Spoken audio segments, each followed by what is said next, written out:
Muy buenas tardes a todos. Muchas gracias por la invitación de participar el día de hoy en este importante evento. Me han pedido hablar sobre las competencias y las responsabilidades del investigador principal. En primer lugar, quisiera expresar mis potenciales conflictos de interés. En los últimos 5 años he recibido financiamiento de estas instituciones y he participado en advisory boards o entrenamientos de estas otras instituciones. Muy bien, entonces en los siguientes 20 minutos, 25, voy a hablar un poco sobre las responsabilidades del investigador principal, cuáles deben ser sus competencias y rápidamente vamos a revisar la normativa nacional respecto a ensayos clínicos. Mucho de lo que voy a hablar el día de hoy son las competencias y las responsabilidades del investigador principal en todos sus roles, ¿no? En todo tipo de estudio, no solamente ensayos clínicos, pero por supuesto para ensayos clínicos hay muchas más responsabilidades. Pero lo que voy a mencionar aplica al investigador de todo tipo de estudios. Entonces, aquí se podría acabar mi charla, porque el investigador principal es responsable de toda la gestión del proyecto de investigación, de todo, de absolutamente todo. Y vamos a revisar todas las fases de un proyecto. Nos vamos a focalizar, por supuesto, en ensayos clínicos, pero un estudio tiene todas estas fases. Entonces, empezamos con el protocolo. Muchas veces hacemos ensayos clínicos con un protocolo que ya nos envían. Igual lo tenemos que revisar minuciosamente, porque nosotros tenemos que cumplir con ese protocolo. Y muchas veces no se revisa minuciosamente. Pero también puede darse el caso que nosotros como investigadores vamos a escribir un ensayo clínico. Y realmente desde mi experiencia, eso es lo que más he hecho, estudios, ensayos clínicos, que nosotros hemos tenido una idea, hemos visto la factibilidad, la metodología, el diseño, el tamaño de la muestra y hemos escrito el protocolo. Entonces, esto aplica para revisar los protocolos que nos dan, así como también los que nosotros vamos a escribir.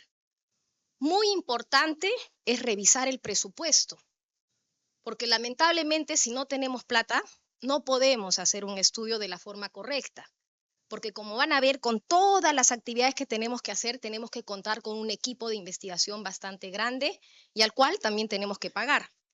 Tenemos que hacer cotizaciones, porque a la hora que hacemos el presupuesto tenemos que ver cuánto cuesta cada cosa. Y en el caso en el que nosotros escribimos el protocolo, una gran barrera, un gran reto, algo que nos toma muchísimo tiempo es conseguir financiamiento. Si ya, por ejemplo, hemos conseguido financiamiento, nos han buscado para hacer un estudio, toda la firma de los contratos y conseguir los colaboradores. Pero antes de pasar a las aprobaciones, no solamente es tener y revisar el protocolo de investigación, sino una serie de documentos que también tienen que ser aprobados por las entidades regulatorias. El consentimiento, que hoy día hemos escuchado bastante, el rotafolio, si queremos ayudarnos de una manera visual de que los participantes entiendan el estudio. La publicidad que vamos a hacer tiene que pasar por el comité de ética y por lo tanto tenemos que desarrollarla, los formatos y la conformación de nuestro Data Safety Monitor Board, que es obligatorio en un estudio clínico. Entonces, toda esta es la primera parte y por supuesto el investigador principal tiene la responsabilidad en cada una de estas partes.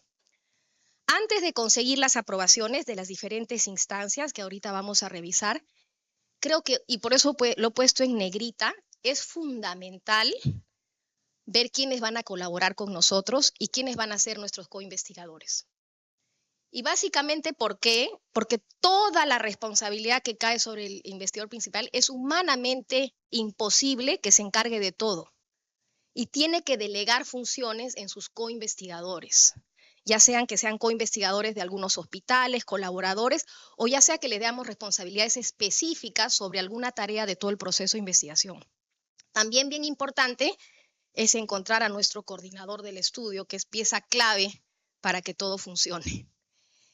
Una vez que tenemos a nuestro equipo, es ver las aprobaciones en los centros de salud, el hospital, la comunidad, porque todavía no podemos mandar al comité de ética si no sabemos que esas instituciones nos aceptan que vamos a hacer el estudio.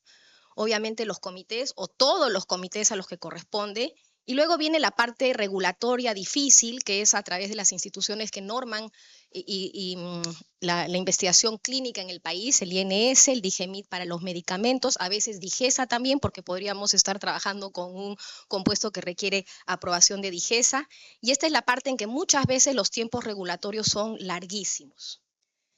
Algunos casos tenemos, una vez que tener esta aprobación, todo el proceso de importación del producto, de los reactivos, y no se olviden también que todo ensayo clínico tiene que estar registrado en algún lado, en un registro, ¿no? El que más se conoce es el clinicaltrials.gov, porque si no tienen este registro, luego no van a poder publicar vuestro ensayo clínico. Y esto es un poquito lo que hemos estado conversando en la mañana, todas las facetas que incluye hacer un ensayo clínico, ¿no? Hemos dicho desde el protocolo, conseguir financiamiento, los contratos, asesoría legal, las aprobaciones, y ya finalmente cuando está todo esto vas armando tu equipo, enrolas a los pacientes, etcétera. Pero todo parte de un ensayo clínico, por más sencillo que este sea, de tener la aprobación por los entes regulatorios nacionales y estar al día con toda la regulación nacional. Este es un ejemplo de un estudio que nosotros hicimos con una proteína purificada de pescado. Hicimos un cluster randomized trial en 17 centros de educación inicial que recibían comida a los niños. No saben el trabajo que fue, porque había que aprobar estos estudios que son más o menos a nivel comunitario.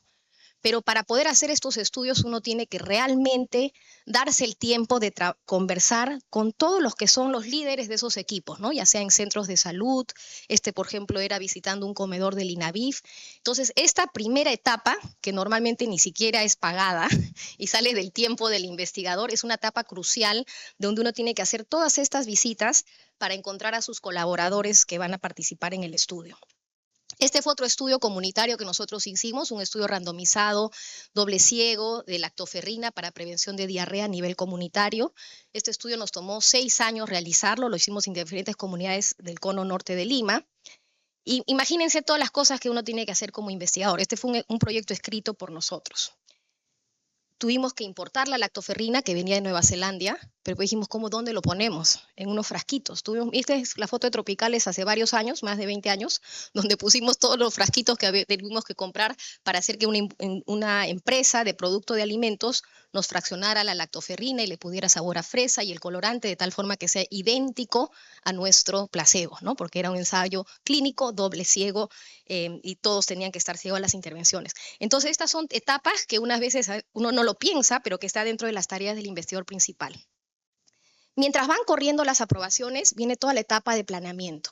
Y aquí es fundamental formar el equipo, ¿no? No solamente el de nuestros investigadores y coinvestigadores, sino del resto del equipo que va a trabajar con nosotros. Y gran parte del trabajo es el entrenamiento. No solamente el entrenamiento en el mismo protocolo, porque no es suficiente que le des el protocolo y esperar que lo lea. Realmente tienes que hacer sesiones prácticas donde todos están enterados de todas las partes del protocolo, así como también del consentimiento, de buenas prácticas clínicas. Hoy en día también se pide el Basic Life Support. Importante elaborar manuales, guías, instructivos. Y uno a veces dice, pero eso es mucha burocracia. Pero realmente necesitas un manual donde esté la función de cada uno, la responsabilidad, a quién le reporta, qué es lo que uno hace, y eso tiene que estar escrito. No con mucho bla, bla, bla, pero sí preciso, porque si no después empiezan los problemas. Hay que hacer las etiquetas, hay que comprar los equipos, hay que hacer las calibraciones, alquiler, las remodelaciones y muchas veces también hacer simulacros. Como ustedes saben, nosotros hemos participado, y ahorita lo voy a mencionar, en el ensayo clínico de la vacuna CureVac, que era de RNA mensajero, y tuvimos 2 meses para todo esto porque todavía no salía la aprobación del estudio y aprovechamos para hacer muchos simulacros. ¿Simulacros en qué sentido? Ver el flujo de los pacientes, porque era tanta cantidad de pacientes que venían un día o que esperábamos tener en un día que había que hacer simulacro de cuál era toda la ruta del participante para que pueda ser enrolado, para que pueda ser evaluado, para que pueda ser vacunado, para que pueda descansar, etcétera, etcétera. Entonces, hacer simulacros es algo importante y es también responsabilidad del investigador principal. La capacitación del personal es clave, ¿no? Les mencionaba, no solamente en el estudio, hay que enseñar cómo se pesa, cómo se talla, cómo se prepara, esta era de la proteína de pescado, cómo se pesa el alimento que queda, el alimento que se le da. Acá tenemos a la doctora Bayó que educando al personal en temas de salud, que es fundamental, porque el que colabora con nosotros es quien va a dar la cara frente al participante y siempre surgen muchos temas que nosotros también tenemos que educar, ¿no? Entonces, la capacitación del personal es fundamental y lo tenemos que hacer porque de lo contrario, luego no vamos a poder confiar en el personal que nosotros hemos contratado. Este fue otro estudio que hicimos de lactoferrina para la prevención de sepsis en neonatos prematuros, lo hicimos en 3 hospitales de Lima. Y acá un ejemplo, también un estudio que duró 5 años. La organización que tiene que tener el equipo es fundamental y parte por una cosa tan sencilla de tener ordenado todos los archivos, porque tienes que empezar a guardar toda la información y hoy en día realmente todo es electrónico, entonces uno tiene que tener un orden junto con su equipo de investigación de cómo van a guardar toda la información y hacer backups, no se olviden. Los formatos. Este estudio, yo les cuento, fue un estudio que nosotros lo diseñamos y tuvimos que hacer cada uno de los formatos como ustedes ven acá, ¿no? Los códigos, las alternativas, la revisión. Muchas veces si tenemos estudios de la industria ya nos van a mandar los formatos, pero igual hay que familiarizarse y hay que hacer correcciones, porque muchas veces los formatos están diseñados para otra realidad y nosotros tenemos que adaptarla a las variables que pueden ser más propias de nuestro país. Entonces es fundamental tener y trabajar en todos nuestros formatos. Nosotros nos tomó meses llegar a todo esto. Pero también hay que tener registros, ¿no? Y una vez esto no lo piensa, porque siempre se acuerda de los formatos, que es lo que te da muchas veces la industria farmacéutica, que son los datos que quieres llenar cumpliendo todas las recomendaciones del manejo preciso de los datos por las buenas prácticas clínicas, pero los registros no te los dan. Entonces muchas veces, o algunas veces sí, pero tú tienes que hacer tus registros de control regulatorio, cuando se te está por vencer el comité de ética, los registros de capacitación, los registros de calibración, los registros de almacenamiento de la droga, de los encapsulados, de los cambios de tratamiento. Y uno que me faltó acá es la delegación de funciones, donde nosotros realmente con esa delegación de funciones a cada uno de los miembros de nuestro equipo les estamos dando esa responsabilidad, ¿no? Que ya puede hacer la parte de la droga o puede ser el consentimiento informado o la evaluación o responder los queries o lo que sea. Tenemos que preparar los códigos, que parece una cosa tan banal. A veces nos pueden ya mandar códigos, pero a veces nosotros tenemos que preparar los códigos, dependiendo, este fue el estudio de recién nacidos y teníamos códigos según el hospital, según peso, porque después quieres preparar tus stickers, ¿no? Tus stickers para ponerle en tu ficha de datos, tus stickers para ponerle en la muestra que estás tomando, tus stickers para ponerle en el tratamiento que le corresponde. Entonces, esto es todo un planeamiento previo que uno tiene que hacer y también es responsabilidad del investigador principal. Fundamental, y por eso he querido resaltar acá las responsabilidades de la investigación, el manejo de recursos humanos, ¿no? Tienes que realmente armar un equipo y cada proyecto es diferente. Puede ser que un proyecto necesite un par de personas nada más. Si estamos hablando de un ensayo clínico, por supuesto que va a ser más grande y tienes que definir el tamaño, la composición, cómo se van a comunicar. Si las comunicaciones van a ser por WhatsApp o las comunicaciones van a ser por correo. Todos tenemos que tener un objetivo común, tienes que tener bien claro el puesto.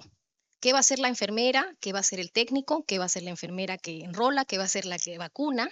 ¿No? ¿Y a quién le reporta? ¿Quién resuelve problemas? Definir las responsabilidades es claro, la toma de decisiones y bien importante tener reuniones periódicas con todo el equipo y hacer minutas de estas, ¿no? Para que después digan, no, no me dijeron, todo está acá. Y también hacer una autoevaluación. Los equipos de investigación pueden ser variados, como dije, importante los coinvestigadores, porque yo creo que ahí es donde el investigador se va a sentir un poquito, el investigador principal, con más tranquilidad de que puede delegar esas funciones y le puede dar funciones específicas. Entonces, por ejemplo, en el ensayo de la vacuna, uno de nuestros coinvestigadores era responsable de todo lo que era enrolamiento. El otro era responsable de todo seguimiento. Y el otro era responsable de hacer de los aspectos clínicos, por supuesto, pero también de los eventos adversos, ¿no? Tienes que tener a alguien que te maneje los datos, y eso es, hoy en día todo es a través de computación, pero tiene que haber un responsable de manejo de datos, el coordinador que ya dije. No saben lo fundamental que es tener una buena secretaria, porque cuando tienes que mandar todos los documentos a los comités de ética, al INS, al DIGEMIT, recoger, guardar, archivar, es una labor completa, que antes yo no lo pensaba mucho. Todo el equipo técnico, los que toman las muestras, y en el ensayo clínico no saben lo fundamental que era la que hacía el agendamiento, porque teníamos que agendar cuándo venía la persona, recogerle el taxi, porque se acuerdan en esa época estábamos en que no podíamos salir, teníamos que sacar un permiso para transitar por la ciudad, entonces había que sacar la fecha, la hora en la que venía a agendar el taxi, la ida, el regreso, y hacer que cuadre con los cupos que teníamos, ¿no? Entonces, y muchas veces también tenemos trabajadores de campo. Como digo, esto va a variar según la magnitud del estudio, pero es responsabilidad del investigador principal. Acá algunos ejemplos, ellos son médicos y enfermeras del Hospital Almenara, donde hicimos un estudio, un equipo muy grande de enfermeras de 3 hospitales para nuestro estudio en neolacto. Estas eran muchas de ellas personas trabajadoras de campo, que fue para un estudio comunitario, y este fue un grupo de coordinadores de mi estudio de sepsis y lactoferrina en sepsis neonatal. Uno estuvo cada año, pero un rol fundamental sin el que uno realmente no puede vivir un investigador principal si no tiene un buen coordinador. Y la capacitación, que ya lo ha mencionado, esta tiene que ser constante durante todo el proyecto. Al inicio, por supuesto, es mucho más intenso porque nadie conoce lo que es, y aún más cuando tú has leído el protocolo, tienes que regresar otra vez al protocolo y subrayarlo y hacer anotaciones porque tienes que conocer el detalle de todo el estudio. Entonces tienes que capacitarlos en el protocolo, en los formatos, en temas de educación de salud, porque es normal que las personas te van a hacer preguntas, capacitarlos en ética, en buenas prácticas clínicas, y es importante hacer una reevaluación. Y a veces hay que tomarles como un examen, porque en el transcurso del proyecto, sobre todo si son proyectos muy largos, las personas se olvidan. Entonces eso es importante para que luego tengamos que volver a entrenarlos y darles retroalimentación. Es fundamental. Estos son algunos ejemplos de unas capacitaciones constantes con trabajadoras de campo en nuestro estudio de ensayos clínicos de lactoferrina a nivel comunitario. Los traíamos a la universidad para hacerles capacitaciones de diversos temas, no solamente del estudio, pero también en temas de salud, porque así también empoderas a tu trabajador de tal forma que te puede tener un rol importante, positivo en la comunidad. Este es el ensayo que les estuve mencionando, la vacuna CureVac. Son mis co-investigadores, el doctor Enrique Cornejo, la doctora Carolina de la Flor y la doctora, ya se me fue el nombre. No habrá hecho mucho trabajo. Ahorita me acuerdo su nombre, pero eran los 3 investigadores Webb. Camille Webb, sí, Camille Webb. Entonces aquí, como les dije, tuvimos tiempo para entrenamiento, pero fue fundamental. Y hacíamos estas sesiones de práctica, la doctora, este era un técnico que hacía como de alumno y un veedor, para ver cómo el médico que enrolaba explicaba qué cosa era una vacuna de RNA mensajero. No saben lo difícil que fue eso, pese a que teníamos un texto, se venían con miles de historias de cómo iba a ser. Así que estábamos en COVID, hacíamos reuniones grandes, pero el entrenamiento es fundamental, y más sobre todo si tienes estos softwares que tienes que aprender cómo se llenan los datos, ¿no? Encima teníamos también, los pacientes tenían que llenar en sus celulares, había que capacitar a la gente para que capacite cómo van a llenar. Entonces realmente aquí esto, ¿por qué lo comento? Porque el investigador principal tiene que tener programado en todo su cronograma un tiempo especial para la capacitación, porque de lo contrario no podemos hacer bien un estudio. Una vez que ya hacemos todo este planteamiento, ya salió las aprobaciones del estudio y ya empezamos. Muchas veces nosotros pensamos que nuestro estudio empieza acá, pero todo esto por lo menos van a ser 2 o 6 meses de organizarte para que tu estudio salga bien. El proceso de consentimiento, que obviamente hemos estado hablando bastante el día de hoy, que es tan importante, el enrolamiento, la colección de las muestras, siguiendo tus protocolos, el seguimiento, las visitas, que puedes tener visitas programadas por el estudio, pero también tienes visitas por enfermedad, y que uno está en la responsabilidad de ofrecer ese seguimiento, y las reuniones de coordinación y la retroalimentación. Este fue nuestro estudio de diarrea a nivel comunitario. Como ustedes saben, cuando se tienen grupos de pacientes, a veces es bueno hacer el rotafolio con un grupo de personas, porque así puedes resolver las dudas de todos y después haces tu consentimiento individual. Esto está en la punta de cerro, en Cermitaño Alto. Más o menos nos tomaba en promedio 7 visitas a la casa para poder tener la aprobación del consentimiento informado, porque como se discutió, tiene que estar aprobado por el papá y la mamá. Y muchas veces no está el papá, hay que ir fin de semana, hay que ir en la noche, y hay que explicar a la abuelita y a todos los miembros de la familia. En el trabajo comunitario ayuda un poco a tener mapas de la zona para que uno vaya poniendo dónde están sus participantes. Bien importante el seguimiento, como estábamos en comunidad, lo hacíamos manual. Hoy en día tenemos formatos electrónicos que nos ayudan a eso, ¿no? Cuántos tenían episodios de diarrea, cuántos estaban en tratamiento, con los códigos de cada niño, con los códigos de las trabajadoras comunitarias. Entonces es mucho de coordinación. Y acá pienso que los que hacen MBAs o los que son ingenieros industriales pueden ayudar mucho, porque acá es mucho de logística y al final responsabilidad también del investigador principal.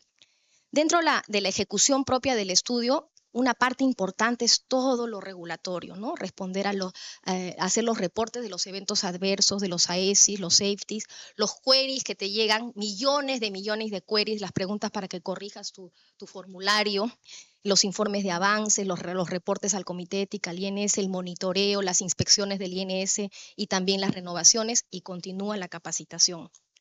Este es un ejemplo de los eventos adversos que hay que reportar. Nosotros estábamos haciendo el ensayo clínico en neonatos, que ahí el doctor comentó lo importante que es tener la visita más para cuestiones éticas, ¿no? Y el Comité de Ética de Cayetano nos visitó porque teníamos varios chiquitos que estaban falleciendo. Entonces se asustaron y dijeron, ¿qué es lo que está pasando? Entonces había que mostrarle la estadística de cuántos fallecían en ese grupo etario que eran prematuritos. Esperas que fallezcan, ¿no? Pero era una pregunta válida. Estás haciendo daño con tu intervención. Nos visitaron y tuvimos esa discusión más ¿no? Entonces, pero miren, había que hacer nuestro formato de evento adverso, subirlo al INS, mandar la carta al Comité de Ética del hospital, mandar la carta con todos los formatos al de la universidad, y también, como era un estudio que estábamos haciendo en colaboración con la Universidad de Texas, mandarlo a la Universidad de Texas. Por cada evento adverso, 5 documentos, cada uno con su formato, algunos que se llenan online o no. Entonces, prácticamente hay que tener una persona responsabilidad de eventos adversos. Y hemos tenido no sé cuántos archivadores de eventos adversos porque esta era una población muy vulnerable y ocurrían muchas cosas que había que reportar. Entonces, ¿cómo nos organizamos? Y esto yo lo había mencionado, es fundamental el manual de funciones. Y acá es responsabilidad del investigador principal. Claro, lo puede hacer en colaboración con su coordinador, con su coinvestigador, pero tiene que el investigador principal saber qué es la responsabilidad de cada uno para que luego te digan, no me dijiste, ¿no? Establecer la supervisión permanente y la evaluación del desempeño. Y desde ya les digo, si hay una persona que no está actuando bien, sáquenlo. Porque lo peor es quedarse con alguien que no trabaja bien en tu equipo y que luego te puede hacer problemas después, ¿no? Luego, ya que has hecho todo tu estudio, y puede ser 6 meses, 1 año, 5 años, viene la parte de cierre, que una vez no piensa y en su cronograma y en su presupuesto no lo pone, pero es bastante plata. ¿Por qué? Tienes que cerrar los formatos, tienes que limpiar las bases de datos, tienes que hacer el análisis, tienes que devolver el material o el producto, a veces cosas que sirven, pero no las puedes usar, las tienes que devolver, las tienes que destruir, a veces con presencia de un notario. Tienes que terminar los contratos, ¿no? Ordenar, embalar para almacenamiento, porque tienes que guardar estos documentos por 10 años. Y tienes que hacerlo de una forma segura. Y luego viene la parte final, que también a veces no nos damos el tiempo de terminar, pero que es fundamental, terminar el análisis. Siempre recomiendo tratar de mandar resultados a un congreso, porque ese es el primer paso, luego escribir el artículo completo, que es bastante importante, ¿no? Entonces ahora veamos de todo esto que les he puesto un poco de mi experiencia personal, qué es lo que dice el reglamento de ensayos clínicos, y es el vigente actualmente. Entonces, el investigador principal es la persona natural, profesional, médico o cirujano dentista, responsable de la realización del ensayo clínico en un centro de investigación, pertenece a una institución de investigación y lidera un equipo de investigación, ¿no? Entonces, ¿cuáles son los requisitos? ¿Quién puede ser investigador principal? Tiene que ser, otra vez, un médico o un dentista que investigue en su área de especialidad, y esto es algo que ha cambiado un poquito. Entonces, si vas a hacer un estudio en pediatría, tienes que ser pediatra. Si vas a hacer un estudio en adultos, bueno, médico general o internista, ¿no? Competente, registrado y habilitado, ¿no? En el colegio médico. Tener una formación académica, entrenamiento, porque va a asumir toda la responsabilidad, como ya dijimos. Tener el tiempo, y creo que aquí el doctor Vivar en la mañana fue enfático en este aspecto. Uno no puede asumir la responsabilidad de ser investigador principal si no tienes tiempo. No va a funcionar, ¿no? Es bien importante, y obviamente conocer todos los lineamientos de buenas prácticas clínicas, la normatividad vigente, etcétera. ¿Cuáles son las obligaciones? Y esto, para cualquiera que va a hacer un ensayo clínico, tiene que leerse de arriba a abajo todo el reglamento de ensayos clínicos, porque todo está ahí.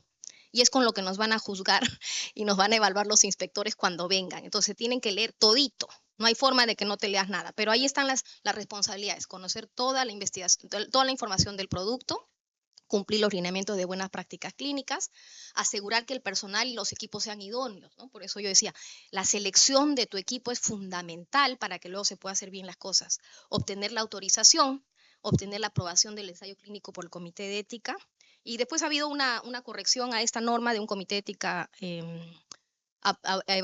avalado por el INS. Iniciar el ensayo clínico solo después de que se tiene la aprobación por el comité y la autorización por el INS. informar adecuadamente a los potenciales sujetos, ¿no? Y brindarle el tiempo que sea necesario para buscar su participación, obtener y documentar. Ojo, aquí bien importante, el que es responsable del consentimiento informado es el investigador principal. Pero es lógico, humanamente posible, que no va a ser el consentimiento a las 6.000 personas o 1.000 o 500 que hay, y por eso uno delega esa responsabilidad. Y tiene que estar escrito en el formato de delegación de funciones, y obviamente tienes que capacitar bien a la persona. Asegurarse de seguir todas las pautas establecidas, ¿no? Y las supervisiones, asegurarse que el producto de investigación esté almacenado. Entonces, tal como se discutió hoy día en la mañana, es responsabilidad del investigador principal todo lo que tiene que ver del producto.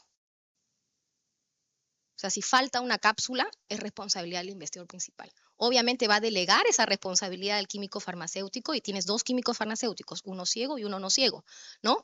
Pero es su responsabilidad hasta el último momento, o que se destruye frente a un notario, o que la empresa se lleva las cápsulas o el jarabe o la inyección o lo que sea. Facilitar las visitas, ¿no? de la gente del OJIT, garantizar la seguridad de los sujetos, garantizar que todas las personas participen en el ensayo clínico, se respete la confidencialidad, presentar los informes de avances y los informes finales, y vigilar por la seguridad del producto de investigación, ya como habíamos dicho. Entonces, realmente es toda la responsabilidad de un estudio cae en el investigador principal. Y uno, después de saber esto, a veces ya te provoca no volver a hacer un ensayo clínico nunca. Nunca, porque realmente todas las cosas que ocurren, pero sabemos de que necesitamos de investigación clínica para que nuestro país mejore, para que tengamos mejores medicamentos y mejor salud para nuestra población, ¿no? Entonces, ya como en resumen, ¿cuáles son las competencias? Un poquito juntando también con lo que se ha dicho hoy día en la mañana, el profesional de salud tiene que tener capacitación en investigación, o sea, no puede hacer un ensayo clínico si no tiene experiencia en investigación o algo de formación, ¿no? Formación en ética en investigación, en buenas prácticas clínicas y en conducta responsable de investigación, ¿no? Esto es fundamental. Tiene que conocer la normativa vigente, no solamente la nacional, sino la internacional. Sin embargo, para hacer un ensayo clínico en el Perú, lo que rige es la normativa nacional.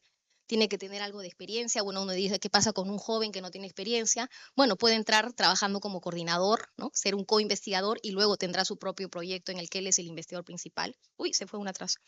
Y obviamente quiero enfatizar otra vez tener el tiempo para supervisar todas las fases del estudio clínico. En las responsabilidades, ya a manera de resumen, es responsable de toda la gestión, y hemos revisado con algunos ejemplos todas estas fases. Tiene que conocer bien el protocolo, el consentimiento, todos los documentos. Otra vez enfatizo, quizás estoy siendo reiterativa, pero tener buenos investigadores, armar un buen equipo, la capacitación y cumplir con todas las normas éticas y regulatorias vigentes, ¿no? Eso uno tiene que saber bajo qué normas se está teniendo. Y no se olviden que es responsable del consentimiento informado y que tiene que velar por el producto y por todos los documentos del estudio. Quiero terminar con esta figurita que resume que la investigación biomédica realmente es un trabajo colaborativo. El rol fundamental lo tiene el investigador principal, porque ya hemos dicho que es el responsable de todo, pero tiene que tener su buen coordinador, sus colegas, el personal de salud que le ayuda, tiene que estar parte de un sistema de salud, ya sea el estudio sea en las comunidades, en los hospitales, pero para que todo esto funcione se necesita tiempo, se necesita confianza en nuestro equipo y se necesita respeto también en nuestro equipo y en el personal o en los participantes del estudio. Y solamente termino mostrando algunos de nuestros equipos, el estudio de neolacto, fueron las trabajadoras para el estudio de diarrea, es gente de mi laboratorio, este es nuestro grupo de investigación en neumococo y algunos de los médicos que participaron en el estudio de CureVac. Muchas gracias.